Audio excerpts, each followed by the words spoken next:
What's up, Ninja Nerds? Today I'm so excited to talk to you guys about volume disorders. That includes hypovolemia and hypervolemia. Now, this is a part of our clinical medicine section. If you guys really like these videos, they help you, they make sense, please support us. And you can do that a couple different ways. Hit the like button, comment down in the comment section, or subscribe.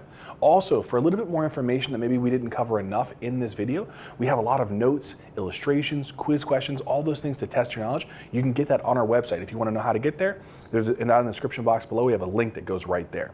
All right, let's start talking about volume disorders though. With volume disorders, there is the two types. One is there's hypovolemia, and then there's hypervolemia. So how would we define hypovolemia? It's pretty straightforward. When the volume within inside of our circulation is lower. So all the volume that's running within inside of our bloodstream is lower than normal. Now, what could be a couple different reasons why that happens? We'll get into the causes in a little bit, but a generic kind of start off here is, what if I'm losing fluid? So what if there's renal losses? That could definitely do that, right? So oftentimes we look for patients to have very large amounts of urine output, or they're excreting very large volumes across their kidneys into the urine. And the reason why that's problematic is if you're not allowing for proper reabsorption. So we're supposed to reabsorb things like sodium and water, which helps to maintain a good intravascular volume. In patients who have some underlying renal process, what if we're inhibiting that? Therefore, in that situation right there, we're losing sodium and water. That drops down the blood volume. So that's one way that we could decrease our intravascular blood volume. All right, beautiful. Another one is if it's extrarenal. Now, when I say extrarenal, that just means it could be skin, it could be GI. Oftentimes, it's usually GI. So maybe this patient is having some type of excessive diarrhea, vomiting, whatever it may be, or they're losing a lot of fluid from their skin from excessive sweating. In these scenarios, the whole concept is that you're losing volume from an orifice, the mouth, the anus, or from the skin. And in this particular scenario, you're not allowing for proper absorption of these nutrients like sodium and water. And because of that, if that doesn't happen, you're not going to be able to maintain a good intravascular blood volume. Now, there's one other cause. So what if it's not losing it from the extrarenal sources or losing it from the kidneys? What if some of this fluid is lost into the tissue spaces? So here's our vascular space, and then here is the interstitial fluid, and then here we have cells which are filled with intracellular fluid. What if some of this fluid leaks out here into the tissue spaces, and it causes what we refer to as third spacing? So another way that we can lose volume from our circulation is you third space fluids, meaning that some of this fluid leaks out here into the interstitial spaces. And if it leaks out, what are you doing to the amount of volume inside your circulatory system? You're dropping it. And so this is another way that we drop blood volume. The whole concept behind this is that if you drop blood volume, you technically drop your blood pressure. And if you drop your blood pressure, you drop perfusion to organs. And so this could lead to hypotension and shock in some cases. But this is a basic kind of intro into the pathophysiology of hypovolemia. What about hypervolemia? In this scenario, you say, oh, the patient has lots of fluid inside of their circulatory system. And to some degree, that is true. What happens in this particular scenario is hypervolemia is usually a fluid retaining state, a fluid retention state. The whole concept behind this is that the kidneys oftentimes will make a heavy amount of what's called renin. Now you guys know renin. Renin is made by the juxtaglomerular cells, right? And then what renin does is, renin leads to the increased formation eventually of angiotensin II, right? It also leads to the increased formation of aldosterone. Now, what we know about this is that whenever there's lots of renin that's being produced, you're going to get a lot of these two guys. The issue with this is that aldosterone and angiotensin II go to the kidneys, and basically what they help to do in the kidneys is angiotensin II helps to reabsorb sodium here. So you'll reabsorb more sodium and you'll reabsorb more water across the proximal convoluted tubule. So here I got more sodium, here I got more water. Aldosterone will go to the distal convoluted tubule. And what it'll do is it'll increase sodium reabsorption, chloride reabsorption, and water reabsorption. So that's going to be aldosterone regulated. And then sometimes also in these patients, if they have high amounts of angiotensin II, they also will likely have an increase in another hormone, which is called ADH. And when we have high levels of ADH works at the collecting duct, and it'll increase the reabsorption of water primarily. So now, with all of these three hormones being elevated, look what we can do. We can reabsorb more sodium and more water. Eventually, if we reabsorb all of these, so again, this one here is angiotensin II. This one here, aldosterone. This one here, ADH. Now, all of this gets into your bloodstream. So now I have more sodium and I have more water. And if I have more of these guys, I'm going to expand my blood volume. So now my intravascular volume theoretically will go up. That is the concept here. So with all of this being said, what I notice is that my intravascular volume will go up. The question that you have to ask yourself is, what is driving this renin production? And that's usually the theme in all of these diseases, is that there's some type of decreased renal perfusion. So that's usually one, decreased renal perfusion, or there is a very low GFR. And this generally can drive up the production of renin by the kidneys. And if I pump out more renin, I lead to more angiotensin II, aldosterone, ADH. I reabsorb more sodium and water across the kidneys. I increase my intravascular blood volume. There's one more mechanism, and I see this unfortunately a lot in the hospital. And another reason why this can happen is patients get excessive amounts of fluid administration. If a patient gets heavy amounts of fluid administration, which you see in the hospital, sometimes maybe they come in with hypotension or they come in with shock and they get large amounts of LR and normal saline, lots of fluids, that can definitely exacerbate this condition. So oftentimes what you want to look at in the history is one of the common causes of hypervolemia is excessive fluid administration. So have they gotten lots of LR versus normal saline boluses?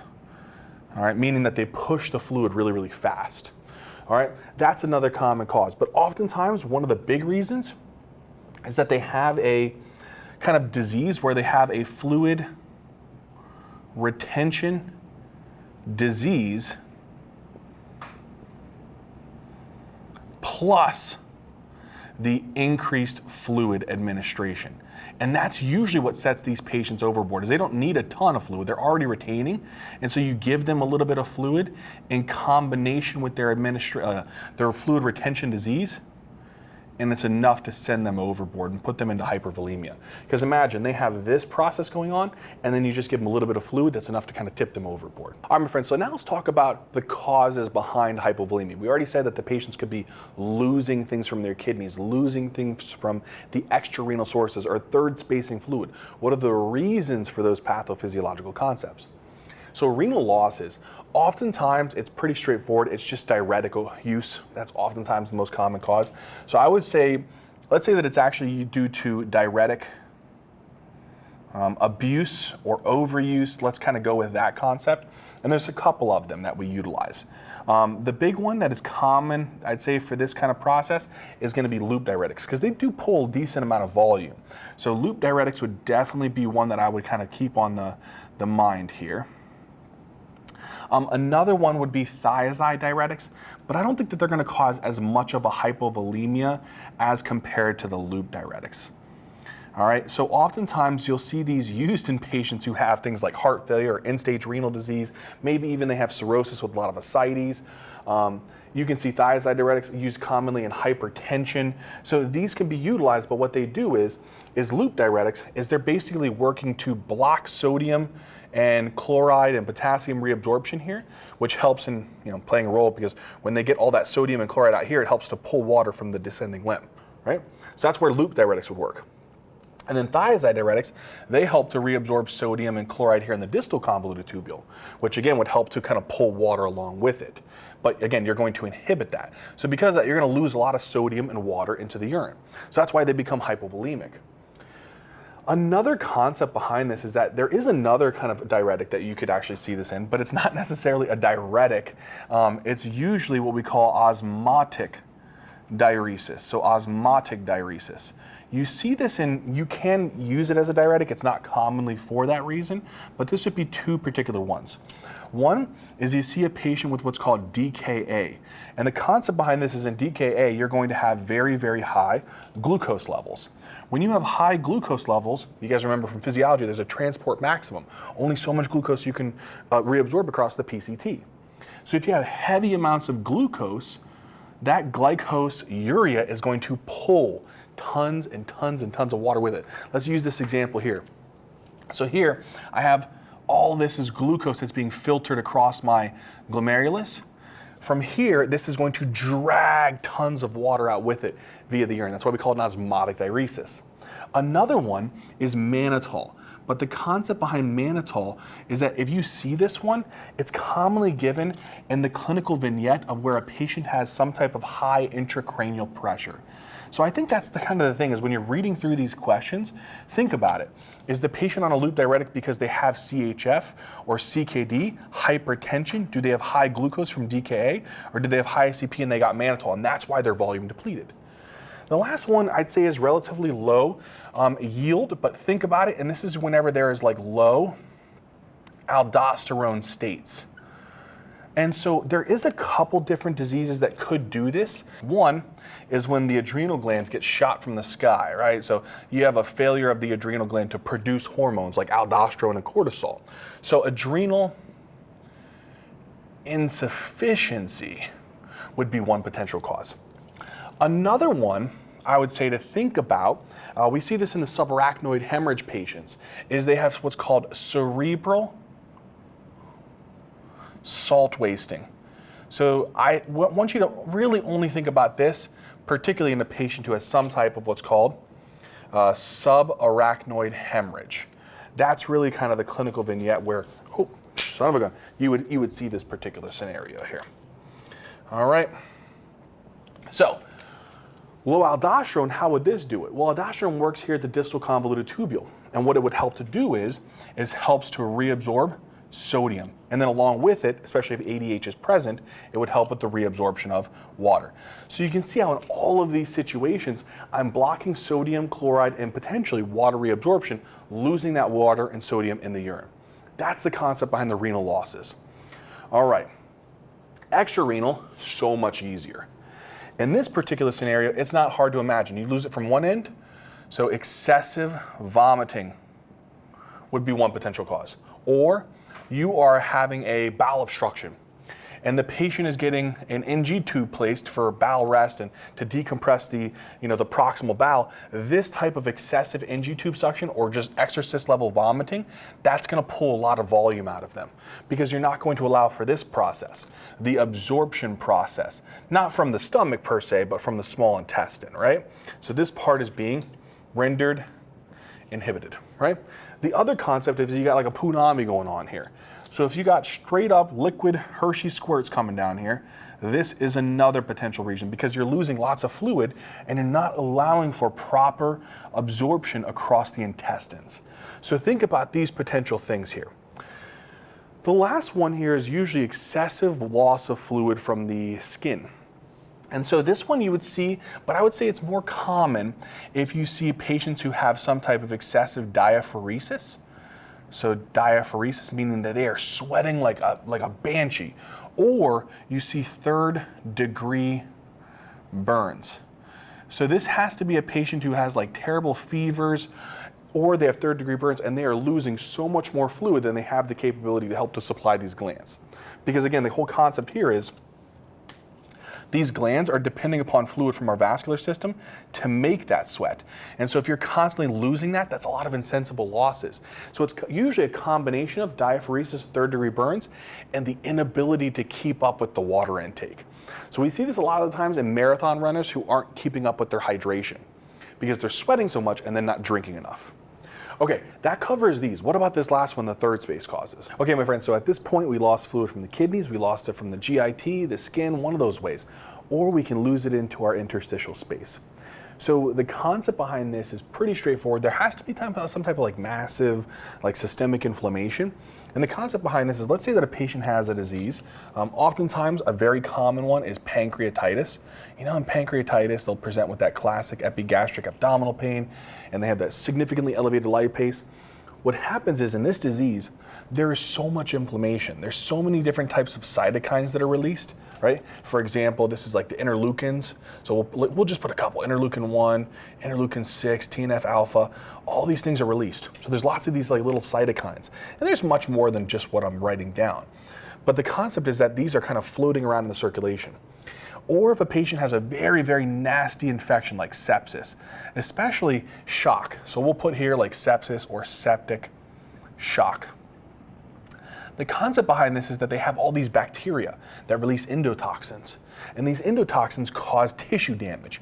And that tissue damage that they experience causes a massive release of these. So let's say here, these are, you know, the pathogens of some sort. Here's the tissues that they're jamming up on and injuring. So from this injury to these tissues, they will start kind of releasing a lot of inflammatory cytokines to alert the immune system, hey, we got an infection going on. So if there's some type of infected material or there's massive pancreatic inflammation, these cytokines, they go out into the bloodstream, and guess what they do? They cause the capillaries to become super leaky and then to dilate. So now, as a result, capillary permeability goes up. So now if I increase the permeability, baby, what's gonna happen? Now, as a response, the fluid that I had in my vascular system is just gonna start kind of like seeping and oozing out into the tissue spaces.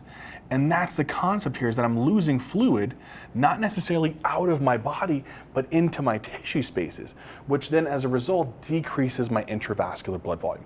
Pretty interesting. All right, so these are the three ways that we can develop hypovolemia. So now we move into the hypervolemic causes. We have a patient who has a lot of intravascular volume because of they're either retaining a lot of that fluid across their kidneys, or they're getting a lot of fluid administration. Oftentimes it's like a combo of them, right? So it's a patient who has a fluid retention state, and then on top of that, they get too much fluids, they get overloaded, and they get a lot of intravascular volume and a lot of third spacing of fluids. So let's use the classic example that we see with hypervolemia patients, which is CHF. Oftentimes in patients who have CHF, regardless if it's a HFrEF, a reduced ejection fraction, or a HFpEF, a preserved ejection fraction, if you have some type of diastolic dysfunction or a systolic dysfunction, you can't get blood out of the heart. So either way, in both of these scenarios, if I have difficulty being able to eject blood or fill the heart with blood, in both of these scenarios, when I push blood out, my cardiac output is reduced. So what happens is that this patient will have a reduced cardiac output. When a patient has a reduced cardiac output, the filling of their blood vessels is slightly reduced, even though they have a lot of blood that's actually kind of sitting in certain areas of their body. The amount of blood that's really running through their arterial system is somewhat low. The problem with that is that the kidneys sense this low cardiac output as poor renal perfusion. What did I tell you? When the kidneys sense a low cardiac output, they say, oh, that's low renal perfusion. I'm going to bump up my activity of the renin, angiotensin, aldosterone system and increase ADH. What is that going to do? Increase sodium, water retention, and that causes more fluid to be retained into the body. Oftentimes, patients who have CHF, they present with a lot of fluid retention, and we'll talk about what that looks like. They oftentimes have fluid that backs up into their lungs and causes pulmonary edema, pleural effusions. They have fluid that backs up into their inferior vena cava and causes lower extremity edema, ascites. Backs up into their superior vena cava, causes JVD. So they have a lot of fluid retention. They just don't have as much of the effective volume circulating through their arterial system. And that causes the kidneys to sense that and pump out more renin. Okay, that's one. Another hypervolemic or fluid retaining state is cirrhosis. Especially cirrhosis that presents with portal hypertension. So whenever a patient has cirrhosis, they get a lot of fibrosis of their liver. Look at this thing, it's all jacked up. It's getting a lot of fibrous tissue, nodular fibrosis all over, like crazy.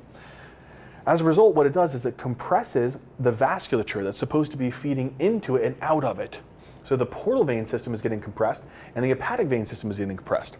these patients develop something that we refer to as portal hypertension. So they have high portal pressures because of all that compression by the fibrous tissue. So they have high portal pressures. You know, the liver is kind of smart. And it says, okay, I'm gonna release like little vasoactive chemicals that helps to dilate this system so I can make it easier, less resistance to blood flow. And so we call that, it leads to something called splanchnic vasodilation. In other words, some of these chemicals, they get into the bloodstream and they rush out into the systemic circulation. When it rushes out into the systemic circulation, these things cause our arterial system to dilate. So you know when you have off the aorta, you have the aorta and then you have the celiac trunk, the superior mesenteric, inferior mesenteric. Those vessels all start dilating. And what happens is the blood kind of pools all into that circulation. So what happens is you get what's called pooling of blood into the GIT vessels. So you have pooling, we're going to call it pooling. We'll put like a little guy like this, pooling of blood in the GI vessels. So most of the blood is going to the celiac artery, superior mesenteric, inferior mesenteric artery. That means you're taking blood away from the renal artery. If I take blood away from the renal artery, what I'm doing is I'm reducing my effective arterial blood volume that is going to the kidneys. And as a result, guess what? It triggers a kind of a reflex. And so a couple things happen. One is the kidney sense this as though there's low volume. And then what does it do? It pumps out more of that renin, which leads to an increase in the renin, angiotensin, aldosterone system activity. But also this creates a reflex and causes the renal artery to vasoconstrict. So they also get renal vasoconstriction. That's not the only mechanism. So not only is it splanchnic vasodilation, taking blood away from the kidneys, you know, the liver makes a very important protein called albumin. And when the liver's all jacked up, can it make enough albumin? No. So the albumin levels start to drop. Albumin is very important because guess what? It tries to come into the bloodstream and it tries to act as kind of like a little osmotic polar, if you will. Helps to maintain the osmotic kind of gradient and pressure. So what it wants to do is keep fluid in the bloodstream. But if I have less albumin, am I going to be able to keep this fluid in? No. And so as a result, this osmotic pull is taken away from me and I have less circulating volume present inside of my bloodstream. So because of this, I have less volume. Look at this. See how it propagates the same process? And then what I do is I activate this. Guess what both of these do? They go and they increase your fluid retention. That's the problem with these diseases, man. And so you retain more sodium, you retain more water, and you get more edema type of presentation. All right, that's cirrhosis, CHF. The last one's a teensy bit more complicated. This is in a patient who has some type of, we would say, CKD. You know, usually as you're getting later, so I'd say at least CKD 3 or above. Or you're having a significant acute kidney injury. So as these patients kind of get CKD 3 or above, or they have a really bad kidney injury, they fail to produce an adequate amount of urine. So what happens is their GFR starts kind of really going down. When your GFR goes down, one of the problems here is twofold. You have less ability to filter things across, right? So this becomes inhibited. You have less filtration that's occurring. That means I make less urine. If I make less urine, that means more fluid is leaving my glomerulus and I'm ending up with a larger volume of fluid. So I'm keeping more sodium and I'm keeping more water. So do you see how a low GFR leads to less sodium and less water that's being eliminated from the body? The other concept is guess what the low GFR also tells? Tells these cells right here. You know what these are? JG cells. You know what the JG cells release? I bet you know. They release a molecule called renin. And guess what renin leads to? An increase in the renin, angiotensin, aldosterone system activity. Oh man, we good. So if we make a lot of this, this is going to lead to a lot of this. And guess what this leads to? A lot more retention, a lot more reabsorption of sodium, a lot more water reabsorption. And as a result, if I have more of this, I'm going to retain more fluid. So the concept behind this is that low GFR stimulates the JG cells to increase the renin-angiotensin-aldosterone system. But also the low GFR leads to you not being able to excrete enough fluid into the urine. So this is where it's actually being inhibited. You're not being able to produce an adequate amount of fluid into the urine, and you're retaining it. So these are the diseases I want you to think about for hypervolemia. Now let's talk about the complications. All right, my friends, so now let's talk about the complications of hypo and hypervolemia. So when the volume is down, we obviously talked a little bit that the blood pressure will also subsequently drop, right? So that's the problem, is that usually as blood volume goes down inside of the vascular system, so does the blood pressure. And when blood pressure goes down, organ perfusion starts to decrease as well.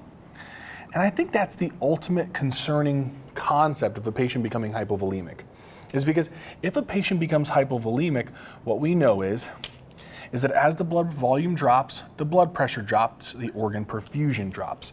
And that's the scariest complication. Now, organ perfusion, if it's not occurring properly, can lead to a lot of different complications. For example, if we don't perfuse the brain, what's the common manifestation? It usually can be like an altered level of mentation. That's one big one. But oftentimes that's hard to discern in certain patients. And so what we often like to do is utilize numbers because they're easier. And so one way that we can determine if organ perfusion is occurring is that we can look at the tissue's capability to utilize oxygen and produce, acetyl-CoA and go through the Krebs cycle and make ATP. But if we don't have enough oxygen being delivered, the tissue starts spitting out a lot of a process of an anaerobic glycolytic process, which is called lactic acid.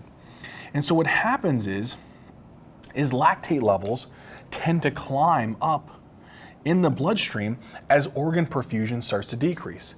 So we say that as lactate starts to climb, generally we may say greater than 2. So as we say greater than 2, and it starts to kind of lead to the presence of hypotension with an elevated lactate level, that may suggest that organ perfusion is poor. Another concept is how soft does the blood pressure have to really be? There's a lot of definitions here.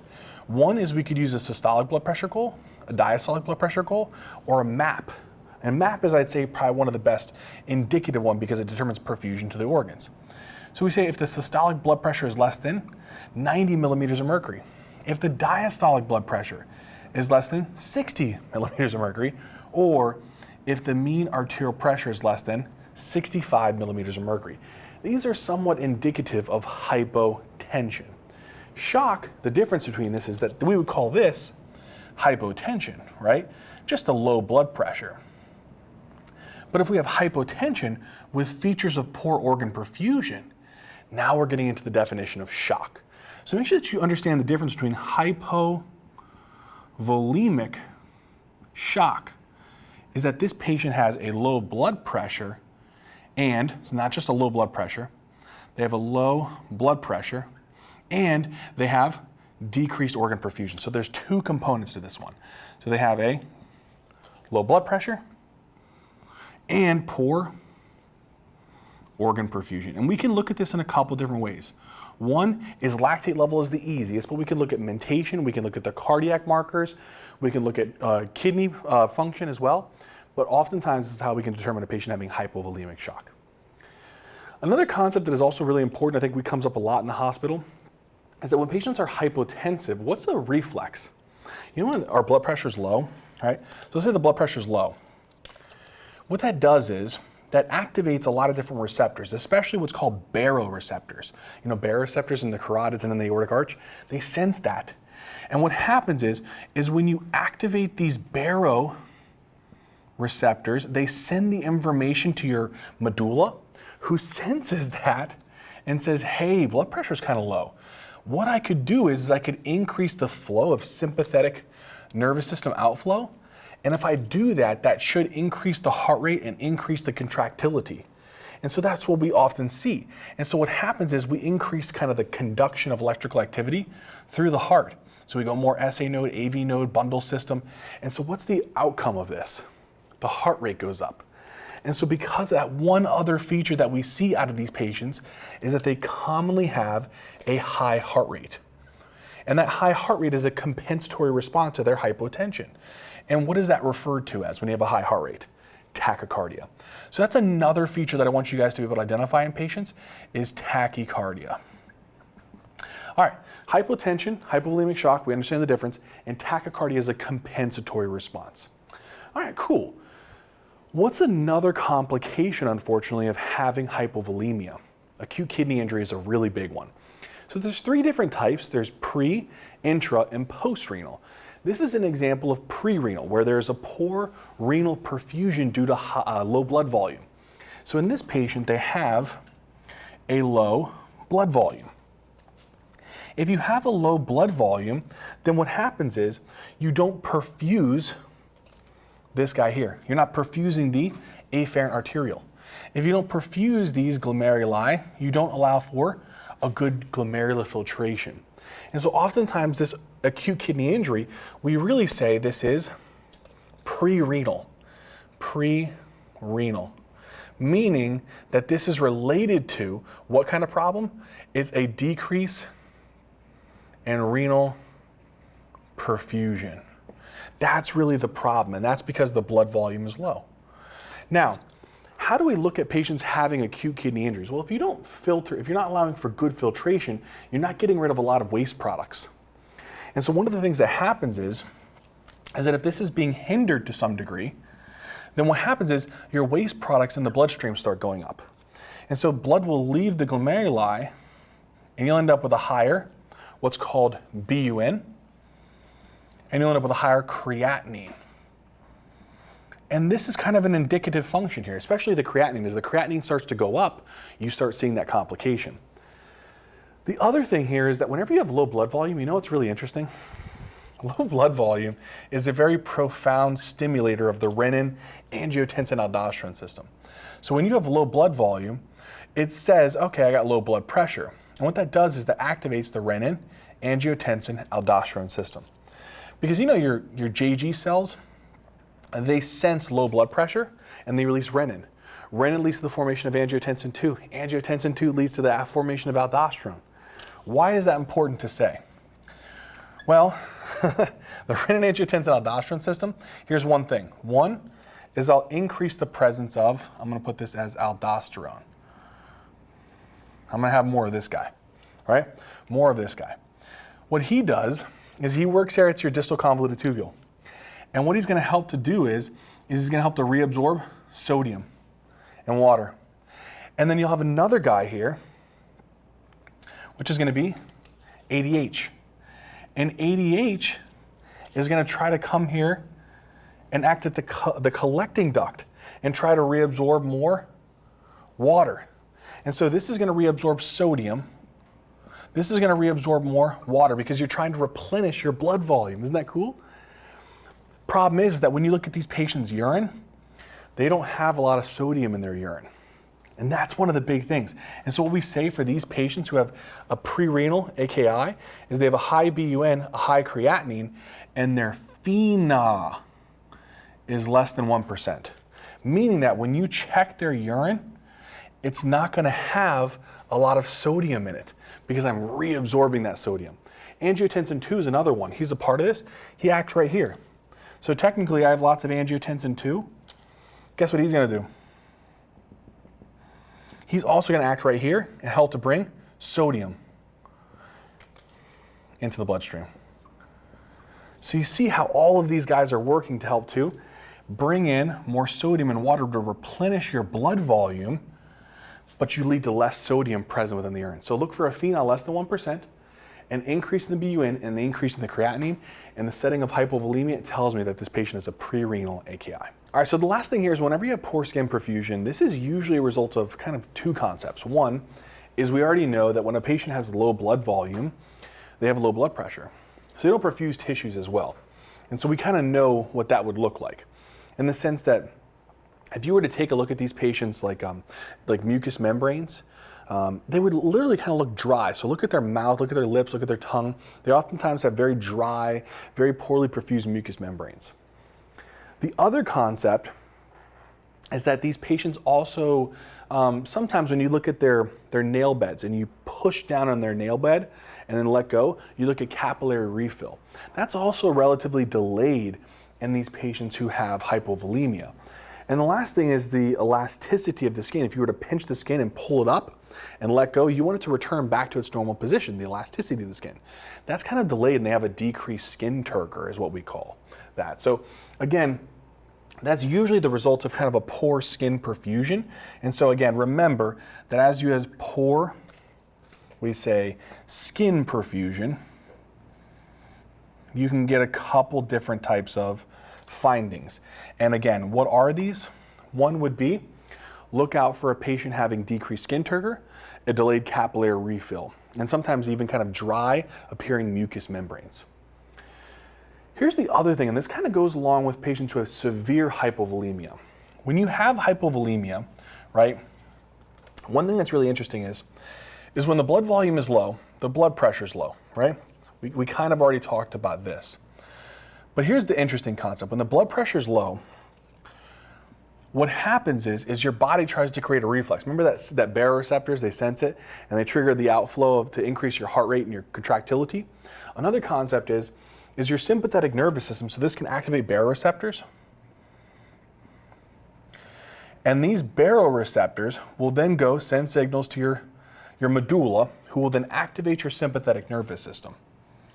So I'm going to stimulate these puppies, and then I'm going to activate my sympathetic nervous system like it's going out of style. You know what they go and do? Look at this. Vessel is normal, shing, vasoconstricted like a son of a gun.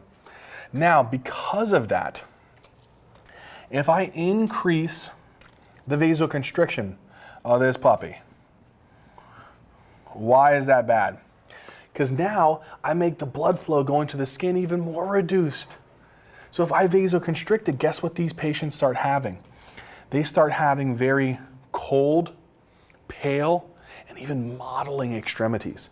So that's what you want to look for, is they start having what's called cold, pale, and mottled skin, especially of their lower extremities.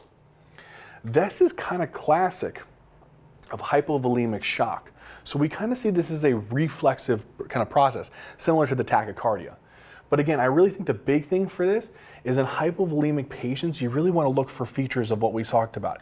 Decreased skin turgor, dry mucous membranes, and delayed capillary refill, where it takes a long time for that color to come back to the nail bed. All right, so now let's move on to the hypervolemia related complications. So when a patient is super hypervolemic, they're volume overloaded, we would call them, they can look a lot of different ways, right? So hypovolemia, it's oftentimes the blood pressure is low, they're tachycardia, they got cold, pale, mottled extremities, they got acute kidney injury. In hypervolemic patients, they look like the Michelin Man, is the best way of saying it. They look puffy. Now, one of the ways that I think it's really important for you to analyze these patients is they oftentimes may have some type of pulmonary edema or effusions. Again, you gotta remember, hypervolemic patients, they're fluid retaining. And so oftentimes what happens is they have so much fluid that it starts to leak. They have lots of sodium and chloride that they retain, and this leaks into the interstitial spaces around the lungs and into the pleural cavities. And so what happens is they start to get some fluid buildup, and it often may develop in the alveoli, or it may start developing in the interstitial spaces, like in the pulmonary interstitium or in the pleural cavity.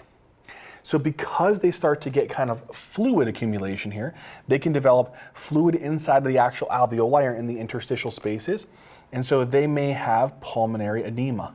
How would this oftentimes manifest? So pulmonary edema, oftentimes we say that whenever you're auscultating, they have like crackles or rails on auscultation. So it sounds like Velcro is being ripped apart whenever you're auscultating their lungs. Pleural effusions, oftentimes they may have decreased breath sounds on one side, and they may have some degree of dullness to percussion. So they may also have dullness to percussion. And so I think these are some of the things to start considering whenever you're actually going and auscultating a patient is, do you have any kind of evidence that they may have a pleural effusion via decreased breath sounds and dullness to percussion on this side here, or rails and crackles that you hear bilaterally? That could suggest that they're fluid overloaded, especially in the lungs. We see this a lot, I'd say primarily, out of all the hypervolemic states. You're gonna see this one in CHF. You're going to see this one probably in some degree of the chronic kidney disease or AKI. And you may even see this in the fluid overloaded states, not so much as compared to this in cirrhosis. Jugular venous distension is another one. I would say that this is going to be more commonly seen, particularly in a patient who has CHF or is grossly volume overloaded from excessive fluid resuscitation. So in this particular scenario, oftentimes the problem is that you have too much fluid in your circulatory system, especially on the right side. And oftentimes what happens is this fluid kind of starts backing up into the right atrium and into the superior vena cava. And so jugular venous distension is whenever you're actually also like kind of going there and analyzing their jugular vein, it looks very large, distended, plethoric. That usually is indicative of very volume overloaded states, especially CHF or excessive fluid administration. With that being said, ascites is another one to analyze. I would say that you're going to see this more particularly in a patient who has CHF or who has cirrhosis. Now, in these particular states, the concept behind that is that you have way too much fluid either sitting in the right side of the heart. And what happens is that fluid will back up into the right atrium, down into the inferior vena cava, down into the liver, and then it starts actually backing up via the portal veins into the peritoneal cavity. Or you have cirrhosis where you cause fibrosis of the liver and you cause backup of blood and fluid via the portal veins and lead to leakage of fluid into the peritoneal cavity.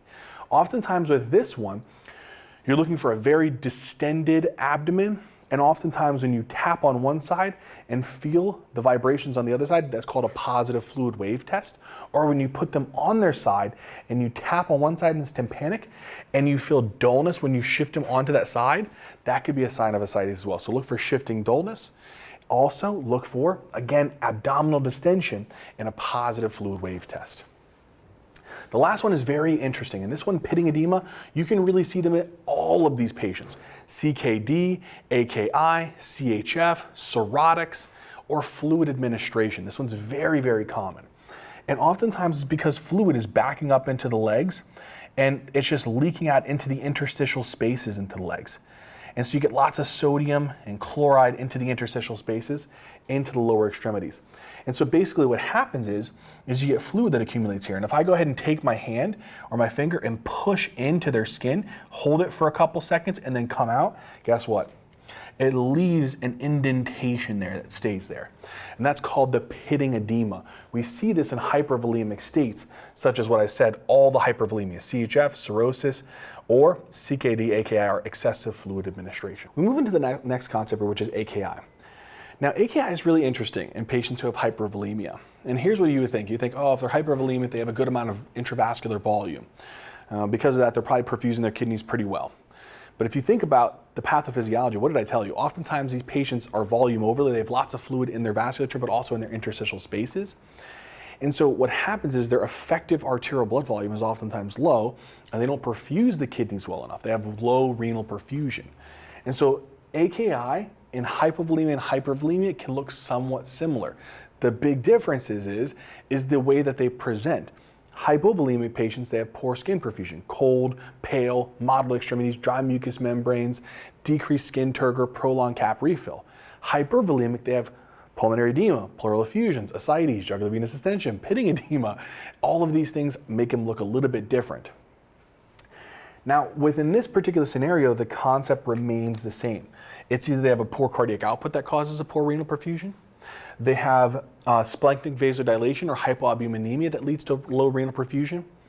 But that's the concept, is that these patients have low renal perfusion. And the two that I would really want you to remember this more specifically for is CHF and cirrhosis. This is not as kind of applicable to the patient who has CKD, just because, again, you can get an AKI on a CKD, but again, in this particular situation, we're talking about CHF and cirrhosis with the prerenal AKI.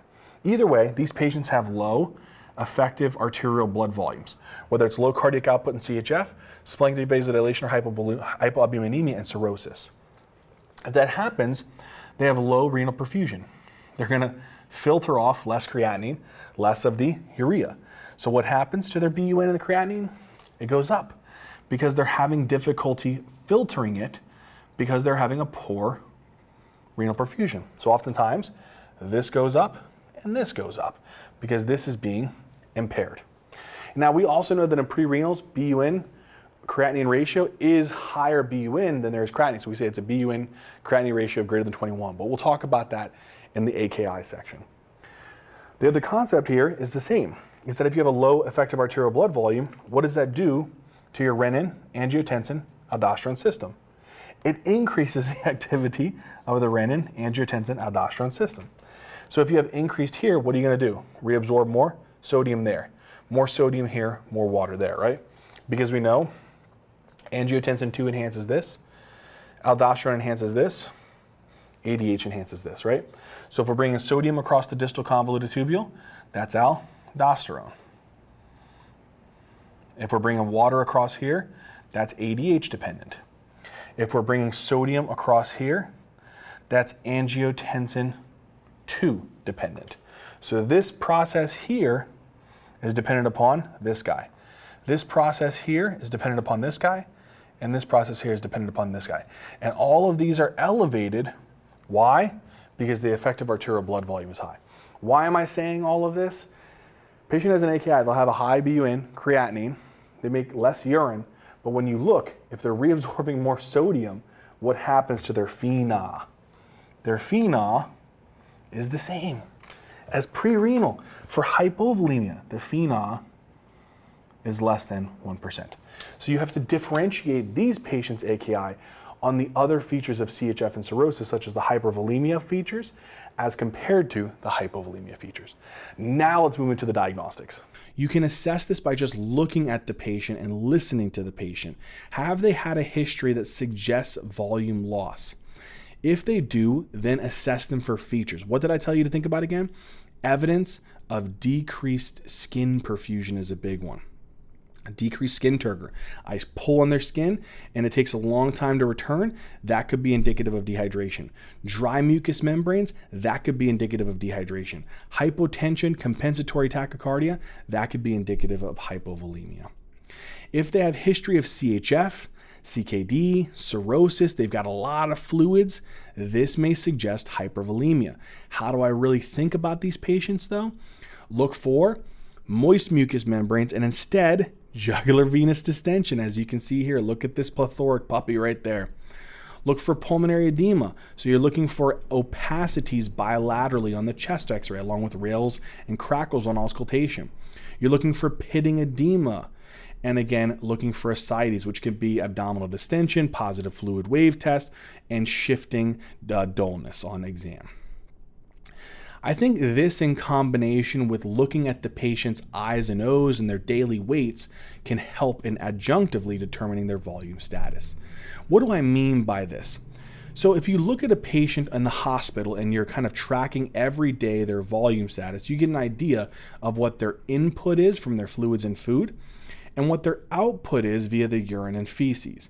If you notice that the patient is becoming persistently negative and their weight is decreasing and they have a negative fluid balance, this is an easy way to suggest potentially hypovolemia.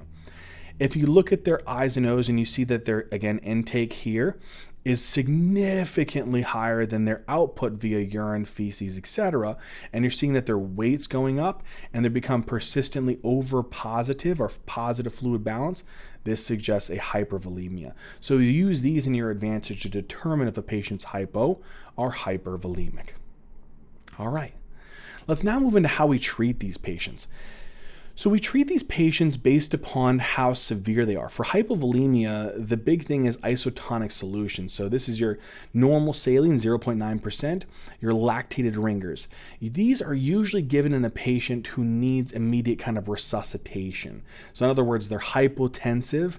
They have maybe evidence of lactic acidosis, acute kidney injury. These are very important things to remember. It can be used as a maintenance fluid, and we'll talk about when a little bit later. The purpose is that if a patient is hypotensive, tachycardic, has acute kidney injury, it's going to improve their hemodynamics, so increase their blood pressure, decrease their heart rate, improve their urine output. And if you're using it for a maintenance fluid, you're just trying to maintain euvolemia. The only reason you give maintenance fluid is if a patient is not able to keep up with their intake in comparison to their losses. So in other words, if they're pooping all the time and the amount that they're drinking is just not enough to maintain how much they're pooping out, you may need to give them a little bit of normal saline or LR. And again, use these parameters to see if the patient is actually improving with this fluid resuscitation. And then again, anytime you give normal saline lactate ringers, it's important to monitor their chloride and their bicarb, especially if you're giving the normal saline, because normal saline has lots and lots of chloride that can cause what's called normal anion gap or non-anion gap metabolic acidosis. Colloid solutions are not commonly given. It's the same indication here as isotonic fluid resuscitation. It can improve hemodynamics.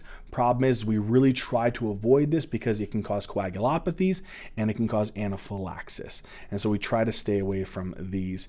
Really the only true indication that you can add here for yourselves as a note for albumin is going to be fluid resuscitation in patients with underlying liver disease. That's really it. Hypotonic solutions, so half normal saline, so you're cutting this one in half, or D5 water infusions, these are really only given in hypernatremia or as a maintenance fluid potentially. Now, if it's given in a patient who has hypernatremia or they need a maintenance fluid, its main reason is to either correct the hypernatremia as well as to maintain euvolemia. And obviously, as you give them a hypotonic solution, you better be monitoring their sodium very, very closely. When you give hypotonic solutions, you can drop a patient's sodium, and in certain scenarios, if you do it too quickly, you can cause cerebral edema. All right. Now, I know that's a lot to think about. So you're probably like, dude, how am I supposed to remember that for an exam or for a patient? Think about it like this. If I have a patient who comes in, they definitely look hypovolemic based upon their exam, their history, and they're hemodynamically unstable. What do? You give them isotonic fluids or albumin, preferably isotonic fluids. Which ones would those be? Particularly normal saline or LR. There is other ones like plasmolite that can also be utilized, but we're not talking about that one here. Now, when you're giving these, the whole concept is really important. So isotonic fluids, we're going to refer to these as our crystalloids. These are the ones that contain things like sodium, chloride, water, etc. So this is your normal saline, your half normal saline, your LR, your D5W. These are all crystalloid. The whole purpose of these is to replace things that are being lost from the circulation. You're giving them sodium, you're giving them water, you're giving them chloride. Some of the solutions, you're giving them potassium, you're giving them bicarb, right? So you're trying to replace their blood volume. Colloid, all you're doing is you're giving them some type of like albumin or heavy protein molecule that exerts an osmotic pressure that pulls water into the bloodstream and improves blood volume. So that's the difference between these two. Colloid, good in like cirrhosis, underlying liver diseases. Crystalloid, the primary one that should be utilized. So let's say that you give them a bolus, 1 liter of normal saline or 1 liter of LR. After you do that, you're going to monitor their heart rate. Is it decreasing? Is their BP improving? Are they making better urine? If you do have a central line, what's their central venous pressure? Is it going up? And their lactate, is it going down? From there, you then need to say, okay, a lot of these things are improving. Their heart rates come down, their blood pressure's gone up, their urine output's improved, their CVP's going up, their lactate's decreasing. Then I need to ask myself the question, are they continue to have fluid losses that I can't keep up with, or they can't keep up with? In other words, they're having a punami and they aren't drinking enough to keep up with that. If they are not, okay, and they're doing okay, then I can stop giving them IV fluids and I can just tell them to keep drinking their own fluids. So drink Powerade, drink Gatorade, drink water, keep up with your intake. If they're having continued fluid losses, that's when I would add in a maintenance fluid infusion. And the type of maintenance fluid I pick depends upon their underlying metabolic parameters. What the heck does that mean? In other words, I got a patient who has diarrhea or they have vomiting or whatever it may be, and I'm trying to give them maintenance fluid to keep up with their vomiting, their diarrhea, whatever else it may be they have going on. When I do that, I look at their sodium. Are they hyponatremic or normonatremic? If they're hyponatremic or normonatremic, that's probably a good indication to give them like normal saline. So hyponatremia, normal saline will really replace that, because what you're doing is you're giving a high amount of sodium and chloride and some water, right? High amounts of sodium chloride. So if they're hyponatremic, you're definitely going to increase. And if they're normonatremic, you're going to increase it. This is good because when you give them all of this, this is really going to increase their blood volume and replace their sodium chloride rich fluid losses. If a patient's normonatremic, I could probably go and just say I could probably give them LR. And the reason why LR is a good choice here is because LR has a lower sodium concentration, a lower chloride concentration. It has a little bit of potassium, a little bit of calcium, and it has lactate in it. And that's what's great about this, is because the lactate can be converted into bicarbonate, which is helpful. So here's the thing with lactated ringers, this one's great. It is kind of a relatively hypotonic solution if you want to think about it, but in patients who are normonatremic, this is a good one to give. Another indication for this one over normal saline is if they have a very high chloride. This has a lower chloride load, and so that's going to improve they're not having as much hyperchloremia, and the reason why that's good is normal saline causes metabolic acidosis, lactated ringers does not. All right, so that's an indication as to why I would give LR, because it's going to improve their blood volume and replace some of their sodium chloride rich fluid loss. For hypernatremia, I would not give either one of these. I would give a hypotonic solution. So depending upon it, I would give half normal saline. And this one's a good one if they're having a little bit more sodium in comparison to water loss. So in this sort of situation, you're giving less sodium, less chloride, but you are giving them lots of water. And so you're going to increase their blood volume, but you're going to drop their sodium. And that's really important. If they're really hypernatremic, though, the preferable route is to go D5W or just free water entirely if you can. But if you can't, that's where I would go with this one. The nice thing about this is that this primarily contains only glucose and water. And so it's going to increase their blood sugar, but it's going to really, really replace their water losses purely. And so these are going to be good options to give in a patient who are hypernatremic. Now, let's say that you have a patient who you're giving one of these particular fluids to them as a maintenance, and their potassium is still low and you're having to replace it all the time. You can add potassium chloride to these infusions. If their bicarb is low and their pH is actually dropping because of that, you can add bicarb into any of these infusions. And if their glucose is low, you can add D5 into any of these infusions. And so that's the nice thing to add to the maintenance and fluid infusion. So you're only giving the isotonic fluids really as a bolus if they're hemodynamically unstable or unstable. And if they're stable and they have continued losses, that's when you'll give these based upon their metabolic parameters. And if they don't have fluid losses that are excessive and you can actually tell the patient to keep up with it, good. Drink things that are depending upon what their chemistry is. So in other words, if they're hyponatremic or normonatremic, maybe encourage them to have a little bit more of like a saltier type of drink, like Gatorade, Powerade, Pedialyte, things like that. Whereas if they're kind of on the hypernatremic side, encourage heavy amounts of water usage. All right. My friends, we move into hypervolemia now. So when we treat hypervolemia, we're trying to get rid of that excess fluid. And so diuretics are going to be your best friend here. Loop diuretics like furosemide, bumetanide, torsemide are going to be great, especially when a patient has evidence of hypervolemia, pitting edema, pulmonary edema. They have ascites, they have JVD, they have a lot of evidence based upon elevated blood pressure. Those are things to consider. The purpose is just to remove that volume. Loop diuretics are great because what they do is they block here the sodium potassium 2 chloride transporter. And so then you don't reabsorb water in the descending limb. And so that water gets lost into the urine, right? They also will lose potassium and they'll also lose protons into the urine as well. For the next one, it's thiazide diuretics. So let's say that I have a patient on a loop diuretic and then I need to keep diuresing them, but their sodium's going up. Thiazide diuretics are a good one. I'll talk about what I mean by there in a second. So hydrochlorothiazide, chlorothiazide, metolazone, these are really good in a patient. You have to continue to give them diuresis, but their sodium's starting to go up.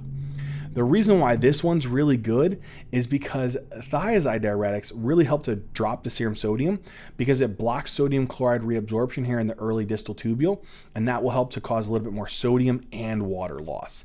And it also will drop the potassium and the protons. So both of these can cause metabolic alkalosis. The next thing is, in both of these drugs here, they also get rid of potassium. So a patient's potassium will start to deplete. And so sometimes if I have a patient who I'm trying to get rid of fluid, they develop hypernatremia, add on a thiazide, get rid of more fluid, they develop hypokalemia. I'll give them spironolactone, I'll give them eplerenone. And because this is going to help to spare the potassium loss in the urine. So that's going to be the indication for these. The concept here is if I give a potassium-sparing diuretic, that's going to act as a aldosterone blocker. Therefore, aldosterone will not reabsorb any more sodium, and it will not secrete out as much potassium. And if you don't reabsorb sodium, what follows the sodium into the urine? Water. And so this is going to spare potassium, but continue with the diuresis process. And that's one of the great things of this drug. Now, I give a loop, I give a thiazide, I give a loop, and then I got hypernatremia, give a thiazide. I start to get hypokalemia, give an aldosterone antagonist. This one and this one cause metabolic alkalosis by secreting protons. What drug can I give when the patient starts to get metabolic alkalosis? Carbonic anhydrase inhibitors like acetazolamide.